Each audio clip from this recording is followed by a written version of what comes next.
Hello दोस्तों, welcome to my class. दोस्तों, आपने केमिस्ट्री में जो कार्बनिक यौगिक होते हैं उनका जो देखो संरचना सूत्र होता है उनको हम 3 रूपों में लिख सकते हैं। उनकी जो संरचना होती है उनको हम 3 रूपों में व्यक्त कर सकते हैं। तो हम इसमें आइए समझते हैं कि कौन कौन से ऐसे रूप होते हैं जिनके द्वारा हम इनको व्यक्त कर सकते हैं। तो जैसे देखिए यहाँ पे एथेन क्या है, C2H6। तो जब हम इसका पूर्ण सूत्र या संरचना सूत्र देखेंगे दोस्तों, तो यहाँ पे इसका संरचना कार्बन से 3 हाइड्रोजन जुड़ा है, कैसे कैसे जुड़ा है वो हमको यहाँ पे बताना है। ठीक है, तो कार्बन 4 5 6 7 8, 4 5 6 7 और 8। ठीक है, तो ये इसका क्या हो गया, संरचना सूत्र या पूर्ण सूत्र। फिर हम आते हैं संघनित सूत्र में, मतलब इसको इकट्ठा कर देना, इसके हाथ पैर को सिकोड़ देना। ठीक है, एक जगह कर देना।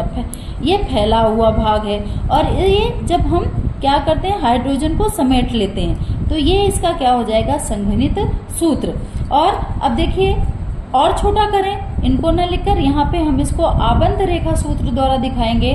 तो इनके बीच आपको पता है कि कितने बॉन्ड होते हैं, 1 बॉन्ड।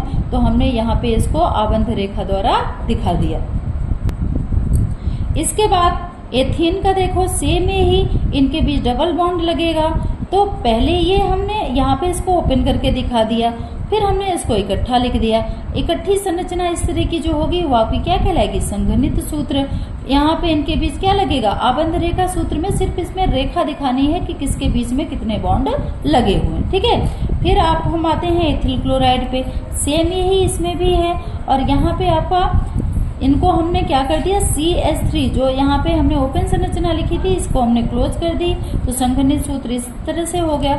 और इसको अगर हम रेखाओं के रूप में दिखाएंगे तो आपको पता है कि यहाँ पे आपका क्या आ जाएगा, CH3, और यहाँ पे आपका CH2, और ये क्या हो जाएगा, Cl। मतलब अगर हम ये इससे भी छोटा करना चाहें तो हम सिर्फ लाइन के थ्रू प्रदर्शित करेंगे तो आपका क्या बन जाएगा, ये आबंध रेखा सूत्र। ठीक है, इसी तरह हम देखते हैं एसीटोन में।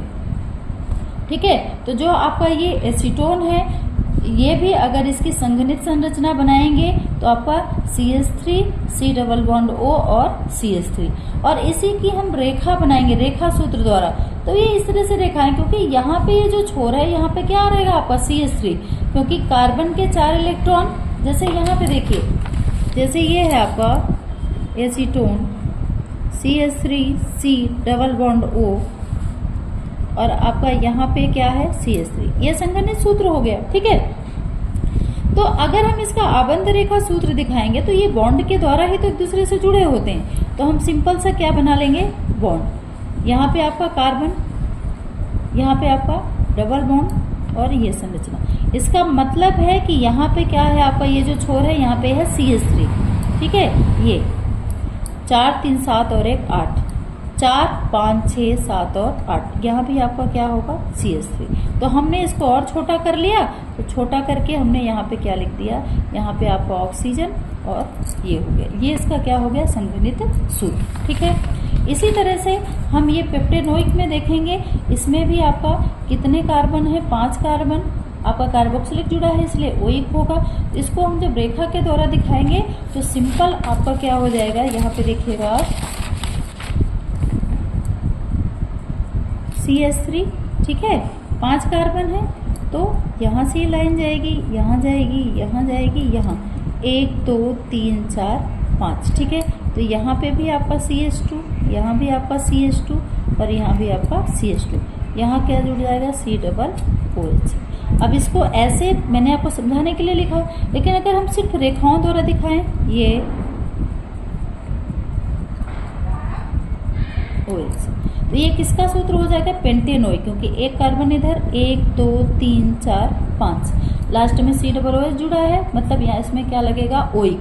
तो ये क्या हो जाएगा, पेंटेनोइक। ठीक है, तो इस तरह से हम इनको और छोटा करके दिखा सकते हैं। ठीक है, तो ये आपका रेखा सूत्र हो गया। अगर इसी को हम इकट्ठा कर दें तो जैसे यहाँ पे हमने कर दिया CH3, ये एक जैसे है, तो हमने यहाँ पे CH2 लिखा, होल थ्राइस कर दिया, मतलब CH2 को 3 बार लिखना है, और यहाँ पे आपका C डबल OH हो गया। ये भी किसका सूत्र है, पेंटेनोइक। कितने कार्बन, 3 4 और 5। ठीक है, तो इसी तरह से आपका जो ये हेक्सेनॉल है, इसमें भी यही कितने कार्बन, 5 और 6, ठीक है। तो इसको भी हम इस तरह से रेखा द्वारा दिखा सकते हैं। तो ये होता है आपका संघनित सूत्र, आबंध रेखा सूत्र और पूर्ण सूत्र। उसकी पूरी संरचना को कैसे कैसे हाइड्रोजन कार्बन जुड़ा है उसको व्यक्त करना, वो आपका क्या कहलाता है, पूर्ण सूत्र। इसको थोड़ा सा और समेट दें तो आपका क्या बन जाएगा, संघनित सूत्र। आप संघनित सूत्र में ये ध्यान रखिए, जो एक जैसे हैं उनको इकट्ठा करके वहां पे होल 3, होल 5 इस तरह से, जैसे यहाँ पे CH2 3 है, ठीक है, तो इसमें हम क्या लगा देंगे, होल 3, CH2 यहाँ पे 5 है तो हम क्या लगा देंगे, होल 5, और लास्ट में क्या जुड़ जाएगा, OH। तो आपका ये टॉपिक कंप्लीट हो गया होगा शायद, ठीक है। इसमें देखो चाहे जैसी भी संरचना आ जाए, ठीक है, आप इसको आसानी से बना लोगे। जैसे देखो ये संरचना आ गई, ठीक है।